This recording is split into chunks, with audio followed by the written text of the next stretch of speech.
자, 오늘은 여러분들하고 함께 이제 영상으로 공부하는 그런 과정 중에서 마지막 시간입니다. 자, 지금까지 선생님하고 3번 같이 공부를 했는데요.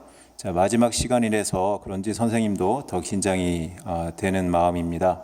자, 오늘은 비례 배분을 우리가 배워보고 또 간단히 활용하는 내용들을 보도록 하겠습니다. 여러분들이 지금 열심히 샌드위치 프로젝트를 준비하고 있는데요. 샌드위치 프로젝트에서 내가 투자한 금액, 그리고 나중에 여러분들이 좋은 결과를 얻어서 얻게 되는 이익에 따라서 얼마를 가져갈지, 그것을 바로 결정해주고 또 확인하는 그 과정이 비례 배분입니다. 오늘 잘 배워서 나중에 자기가 투자한 만큼 또 적은 돈을 가져가는 친구가 없도록 열심히 배워서 적용해 보기 바랍니다. 자, 생각력 일기 같이 보도록 하겠습니다. 자, 지수와 효정이가 조개를 15개를 가지고 있습니다. 자, 어떻게 나누면 좋을지 알아보도록 합시다.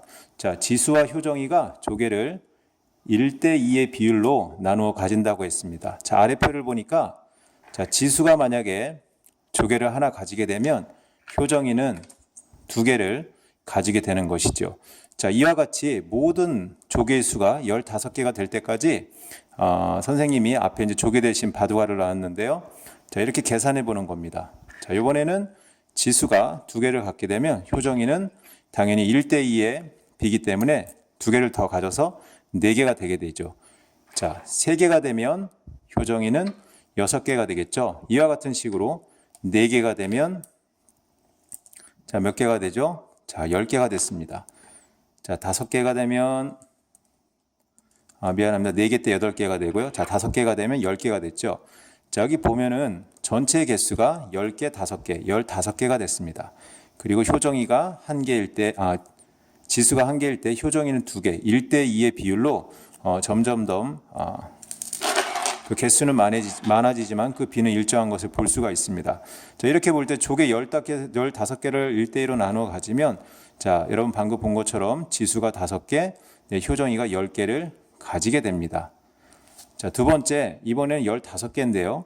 15개를 2대3으로 나누어 가지기로 했습니다. 자, 5개라면 조개가 5개라면 2대3으로 나누어 가진다는 것은 어떻게 해야 된다는 것인가? 자, 간단하죠. 자, 지수가 2개를 갖고 효정이가 3개를 갖는다는 것이죠. 그래서 전체 수의 합이 5개가 나오면 된다는 겁니다. 그런데 우리가 지금 계산한 것은 매우 간단한 숫자, 전체 합이 5개 정도밖에 되지 않습니다. 그런데 만약에 이 수가 15개가 된다면 자, 지수가 갖게 되는 것은 몇 개일까? 자, 15개 중에서 2대3의 비율로 나누었을 때 지수가 2에 해당되겠죠. 그러면 아까 이야기했듯이 지수가 2개 가지면 효정이는 3개 갖고 이런 식으로 15개가 될 때까지 늘려나가게 됩니다. 자, 선생님이 해보니까 지수가 갖게 되는 조개의 개수가 6개가 되고요. 효정이는 9개가 됩니다. 자, 그러면 여러분 지수가 가지게 되는 조개는 전체의 몇 분의 몇인가? 자, 전체는 처음에 나왔죠. 15개 중에서 6개가 됩니다. 그럼 반대로 효정이는 몇 개가 될까요? 15개 중에서 9개가 되겠죠. 물론 여기 나와 있는 분모는 전체의 수를 이야기하고요. 지수가 갖게 되는 15분의 6의 6은 지수의 숫자, 9는 효정이의 숫자고 이 분자를 합치면 서로 15가 되겠죠.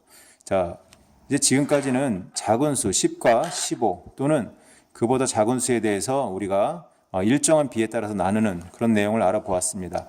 자, 그런데 이러한 그 비에 따라서 나누는 것이 작은 숫자가 아니라 큰 수에서 더 많이 적용이 됩니다.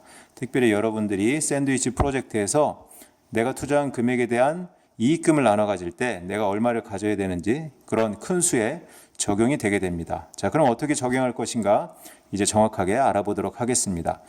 자, 앞에서 지수와 효정이가 조개를 2대3으로 나누어 가졌습니다. 그럼 각각 몇 개씩 갖게 되는가? 자, 이번에는 이걸 간단히 해결할 수 있는 식을 세워보도록 하겠습니다. 자, 먼저 지수는 2 더하기 3. 자, 여기서 2는 지수와 효정이의 비에서 봤던 것이죠. 그래서 지수는 2, 효정이는 3.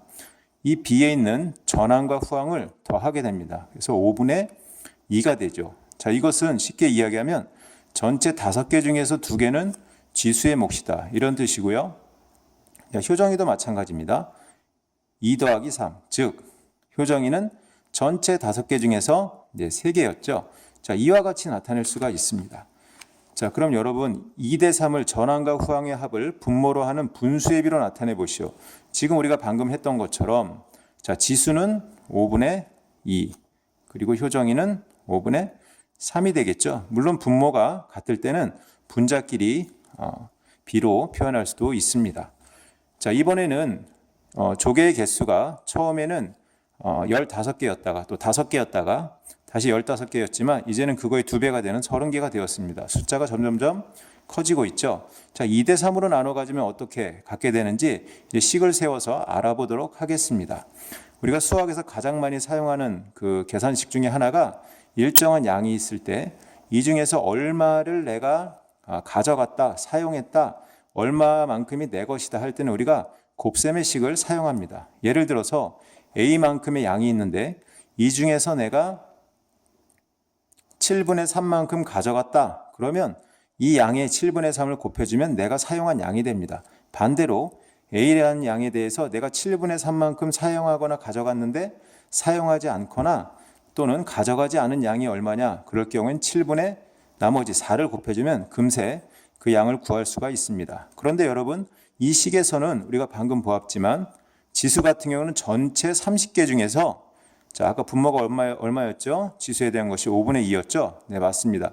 지수는 30개 중에서 5분의 2에 해당되는 것이 바로 지수의 몫입니다. 자, 이와 같이 전체 수의 지수에 해당되는 분수의 비를 곱해주게 됩니다. 5, 6, 12개. 자, 이번엔 효정입니다. 효정이도 전체 수에 대해서 효정이 분모 5, 전체 5였죠? 그 중에 3, 효정이에 해당되는 분수의 비를 곱해주게 되면 18이 나오게 되죠. 물론 검산하는 건 간단합니다. 지수의 전체 몫인 12개와 효정이의 18개가 합쳐져서 전체 수인 30이 나오면 되겠죠. 자, 이 식은 답도 모두 맞게 됩니다. 자, 이처럼 전체를 우리 방금 본 것처럼 30이라는 조개의 개수를 주어진 비로 배분하는 것을 비례 배분이라고 합니다. 그래서 비례 배분을 할 때는 주어진 비의 전항과 후항의 합을 분모로 하는 분수. 그래서 우리 아까 처음에 2 더하기 3, 2 지수를 나타낼 때 지수에 해당되는 비의 2, 효정이의 3을 합쳐서 분모로 표시했었죠. 그래서 5가 됐었고 그 중에 지수에 해당되는 2 이것이 바로 전항과 후항의 합을 분모로 하는 분수를 만드는 겁니다. 이와 같이 해서 비로 고쳐서 계산하는 것이 바로 비례 배분이라고 할 수 있습니다. 자, 그러면 이와 관련된 문제를 간단한 문제를 한번 풀어보도록 하겠습니다.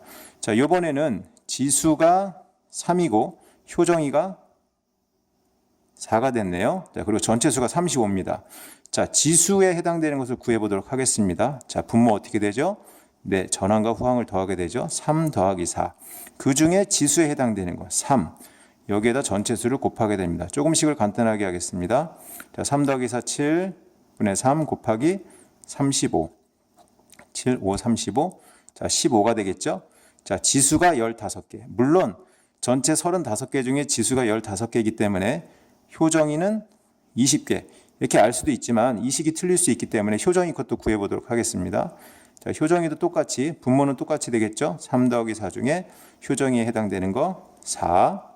자, 곱하기 35. 자, 식을 간단히 해서 7분의 4 곱하기 35. 7, 5, 35. 4, 5, 20. 자, 20이 나왔네요. 그래서 지수는 35개 중에서 15개, 효정이는 20개를 가져가게 됩니다. 자, 15와 20을 더하면 우리가 원하는 전체수 35가 나오게 되겠죠. 그래서 이 식은 식도 정확하고 답도 맞겠다고 할 수가 있습니다.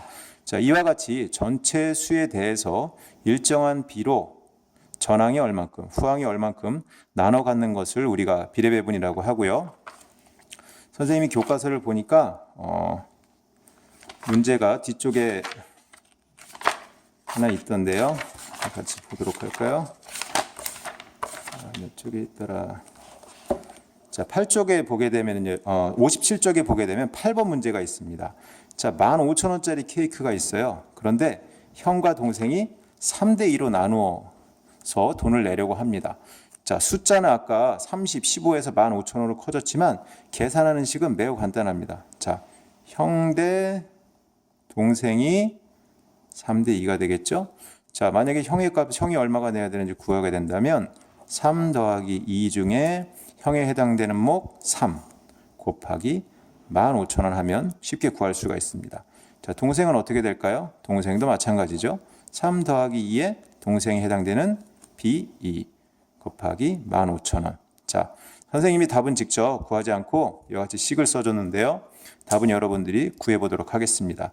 그래서 여러분들이 그 샌드위치 프로젝트 할 때 전체 우리 모둠에 있는 학생들이 낸 금액 혹은 그것이 지금 뭐 1,000원 단위로 저희들이 돈을 냈기 때문에 그 0을 제하고 일반 자연수만 가지고 10 이하의 자연수만 가지고 계산을 한다면 이와 같이 쉽게 구할 수가 있습니다. 자, 이제 그것을 계산하는 것은 우리가 이제 샌드위치를 다 팔고 하기로 하고요.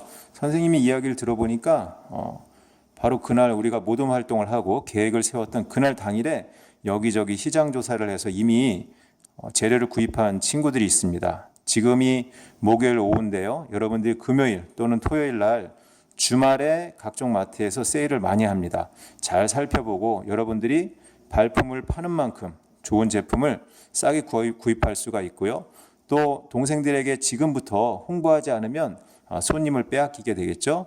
여러분들이 지혜를 모아서 적극적으로 한다면 생각보다 좋은 결과를 얻을 거라고 믿습니다. 지금까지 영상을 통해서 공부했는데 부족한 것은 수업 시간에 선생님을 통해서 더 배우기 바랍니다. 고맙습니다.